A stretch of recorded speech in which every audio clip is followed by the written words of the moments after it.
یہ ہے میڈیا کی کل اوقات۔ ڈی آئی جی فیصل کامران نے ایک فون کال نہیں اٹھائی تھی، تو آپ سب کو علم ہے کہ ڈی آئی جی فیصل کامران کو پریس کانفرنس کرنا محال ہو گیا تھا، لیکن کل جب کسی رپورٹر کا پاؤں توڑا گیا، کسی کیمرہ مین کی ٹانگ زخمی کی گئی، جب اس کے سر پر ڈنڈے برسائے گئے، تو آپ کے میڈیا انا للہ و انا الیہ راجعون، بیچارے وہی چند صحافی جو پہلے ہی پنجاب حکومت کی دہشت، فرعونیت، ڈر اور خوف سے اپنی یہ زندگی بسر کر رہے تھے، وہی جا کے اس آج نیوز کے رپورٹر کی ایف آئی آر درج کروانے کے لیے اپلیکیشن دیتے ہیں۔ میں پوچھتا ہوں ان صحافتی برادری سے، جو صحافتی برادری دعویٰ کرتی ہے کہ یہ ہم نے پریس کلب یا باقی سیاست ان حکومتوں کو لگام دینے کے لیے بنا رکھی ہے، میں پوچھتا ہوں اتنا ڈر اور خوف، یہ آپ کے لاہور پریس کلب کی طرف میرا اشارہ ہے، لاہور پریس کلب کے باسیوں، یہ صدارتیں، یہ عہدے سدا نہیں رہنے۔ اگر آج نیوز کے رپورٹر کی باری تھی تو کل آپ کی باری بھی ہوگی۔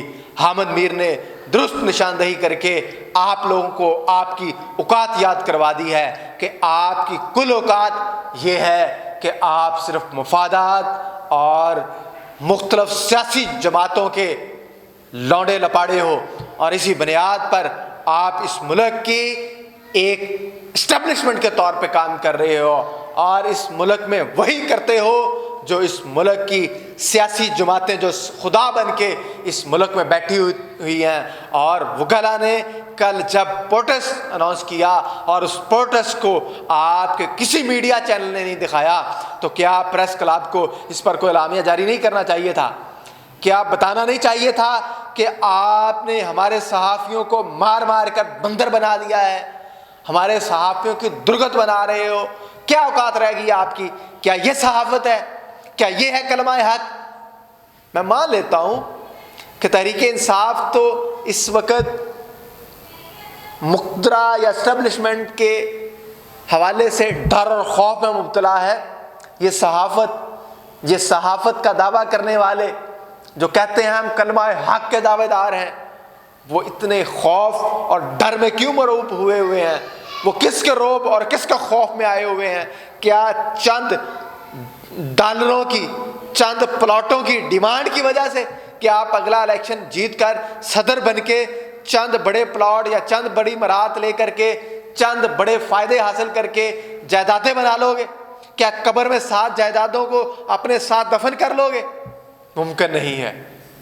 ناظرین، آپ اس حوالے سے کیا سوچتے سمجھتے ہیں کہ کل پی ٹی آئی کے پروٹیسٹ کو پنجاب میں جس طرح سے پنجاب پولیس نے درندگی کے ساتھ ٹیکل کیا، کیا یہ آزادی اظہار رائے کا، کیا یہ کوئی کشمیر ہے، یہ کوئی فلسطین ہے؟ آپ نے تو پورے پنجاب کو بنا دیا، اور ایگزامپلز یہ دیتے ہو کہ پنجاب سندھ میں جائے گا، پنجاب گلگت میں جائے گا، پنجاب کشمیر میں جا کے حکومتیں بنائے گا، یہ گڈ گورننس کی ایگزامپلز دیتے ہو۔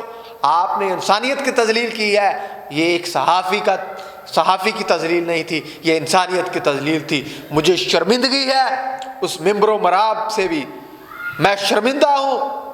میں پوچھنا چاہتا ہوں ان لوگوں سے بھی جو سجدے پہ سجدہ دیے جا رہے ہیں، ان کو سوسائٹی کے ان اصولوں کو، ان معاملات کا کوئی ادراک ہی نہیں۔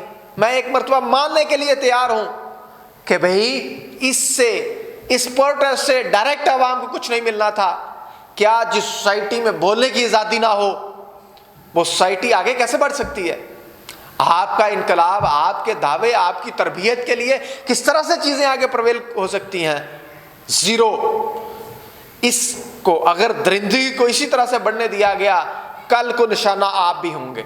وہ کوئی صحافتی تنظیمیں ہو، وہ کوئی جسٹس، کوئی عدل کے لیے، کوئی وومن کے لیے، کوئی خواتین کے لیے، کوئی اسلام کے لیے، کوئی کسی بھی نام پر کام کرنے والا ہو، اگر آج اس درندگی کو، آج اس گنڈا گردی کو اگر لگام نہ دی گئی تو کل آپ کا راستہ بھی روکا جائے گا۔